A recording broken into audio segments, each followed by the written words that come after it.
The morning the bulldozers arrived, the lake was glassy and calm, reflecting the orange streaks of dawn. It should have been a peaceful day. I had driven out the night before, eager to spend a long weekend at my cabin, the same cabin my grandfather had built with his bare hands 50 years ago. It wasn't just a structure of wood and nails, it was family history, the heart of our memories, and the sanctuary that had always given me peace when life grew too loud. But when I stepped onto the porch with my coffee that morning, I saw dust clouds rising over the tree line. The kind of dust that heavy machinery makes. My stomach knotted. I set the mug down, grabbed my jacket, and followed the sound. At the edge of my property, I froze. A yellow excavator sat growling like some metal beast, its arm already driving into the walls of my cabin. My cabin, my sanctuary, my family's legacy. Splintered wood flew into the air, shattering the silence of the lake. Men in hard hats stood around as though this were just another job, another building to tear down. I shouted, sprinting toward them. "What the hell are you doing? That's my cabin." A man in a reflective vest turned toward me, clipboard in hand. He had that smug, dismissive look I'd come to recognize from too many HOA meetings. "Sir, this structure is being demolished under the authority of the Homeowners Association. Delinquent fees, code violations, non-compliance with community guidelines. You were warned." I could hardly process the words. "What, warned? Fees? This is private land, my family's land. I'm not even part of your damn HOA." But he just shook his head almost like he was bored. "According to the records, this property falls under HOA jurisdiction. Non-payment equals forfeiture of ye rights. Demolition order signed." I stood there, speechless, as the excavator drove its arm through the roof of my cabin. The crunch of wood, the snapping of beams, it felt like they were tearing through my chest. I wanted to throw myself in front of it, but there were too many of them, and the machine didn't care about my grief. Neighbors had gathered now, whispering among themselves, watching like it was a show. Some shook their heads in pity, others smirked in satisfaction. And in that crowd I saw her, Karen, the HOA president. Her arms were crossed, lips twisted in a smirk so smug it made my blood boil. "This is what happens when you don't pay your fees," she said loudly enough for everyone to hear. "We enforce the rules here. Everyone has to follow them, even you." I marched toward her. "You're trespassing. This isn't even your jurisdiction. You had no right." She smirked deeper. "We had every right. You ignored the notices. You ignored the letters. Actions have consequences." I could feel every eye on me, waiting for me to break, to scream, to fall apart. And maybe that's what she wanted. Public humiliation to prove her power. But inside me, something far stronger than grief started to burn. A cold, controlled fury. She thought I was just some helpless homeowner. She thought I'd bow down to her fake authority. What she didn't know, what none of them knew, was who my family really was. My father, federal agent, 25 years, with the Bureau. My mother, federal prosecutor, the kind of woman who could dismantle corrupt organizations with a single case. My brother and sister, both working in high-level law enforcement positions. And me? Let's just say I'd been raised with a healthy respect for the law and the power to use it. Karen thought she had won. She thought she had crushed me under the weight of her fake authority. But as I stood there, watching the last wall of my cabin crumble into rubble, I made a promise to myself.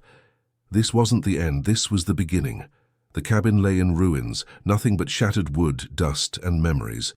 I stood there long after the bulldozer pulled away, neighbors drifting back to their homes as if they had just watched some free neighborhood entertainment. Karen strutted off with her entourage of HOA board members, her voice carrying through. For the air. Maybe next time he'll learn to respect the rules. I clenched my fists but didn't say another word. Not then. I let her think she had won, let her bask in her moment of hollow victory, because I knew something she didn't. This fight was no longer hers to control.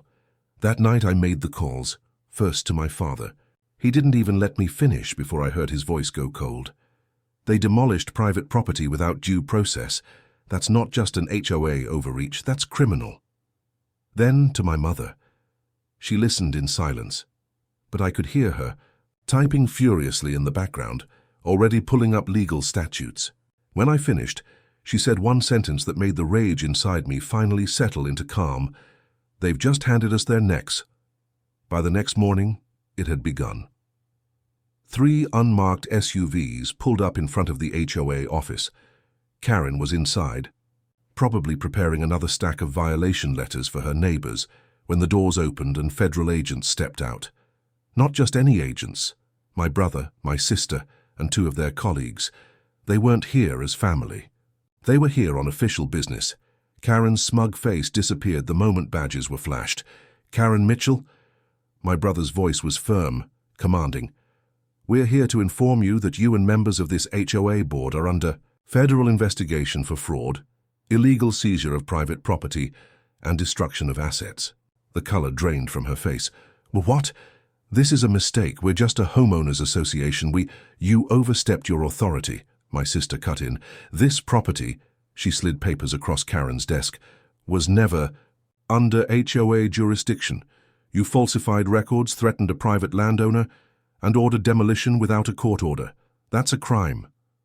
The room fell silent except for the sound of Karen's breathing, sharp and panicked. For the first time, the woman who strutted around the neighborhood like a self-appointed queen looked small, cornered. And I wasn't done. I stepped forward, holding a photo of my demolished cabin. This wasn't just a cabin. This was my family's history. You thought I was powerless, that I was just another homeowner you could push around. But I'm not under your control, and now, Karen, you're going to pay. Karen tried to sputter something about rules and community standards, but it was useless. The agents began gathering documents, hard drives, anything that could be used as evidence.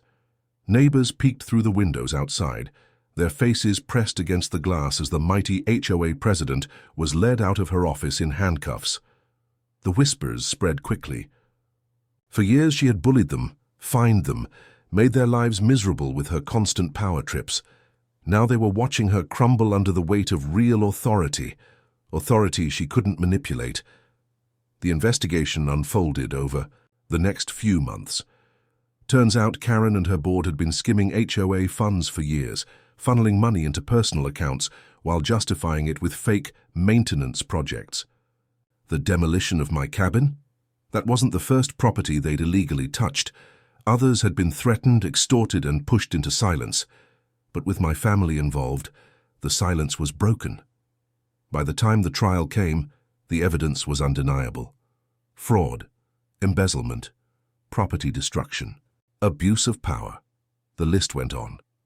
Karen's smug expression was gone for good, replaced by the hollow stare of someone who finally realized the empire she built was nothing more than sand. When the verdict was read, guilty on all counts, I felt a weight lift off my chest, not because my cabin had been avenged, though it had, but because the entire neighborhood was finally free of her tyranny. Neighbors who once avoided my eyes now shook my hand, thanking me. "Oh, we didn't know how to stop her," one said. "She had us all terrified." I nodded. Bullies thrive on silence. She forgot that silence ends when people stand up. In the end, I rebuilt the cabin. It wasn't easy. It never is when the original is lost. But I did it on my own terms with the help of my family and neighbors who pitched in as a way of saying thanks. The new cabin stood taller, stronger and brighter than before, and every time I sit on that porch, coffee in hand, staring out over the lake, I remember the day it all fell apart, and the day we rose again. The HOA thought they could destroy me. What they didn't realize was that my family wasn't just homeowners. We were federal agents, prosecutors, and fighters for justice, and when they tried to crush us with false power, we crushed them with the real thing. If you've made it this far, you already know one thing. HOA Karens will go to unbelievable lengths to control, bully, and destroy anything that doesn't bend to their will. But what they always forget is, this truth, resilience, and justice are always stronger than arrogance, greed, and fake power. This story was more than just about a cabin, a lake, or a well. It was about standing tall against people who think they own you just because they sit on a committee. It was about showing the world that no matter how much power someone pretends to have, they will never be bigger than the truth. And here at HOA Karen Stories, that's what we do. We tell the stories that HOAs wish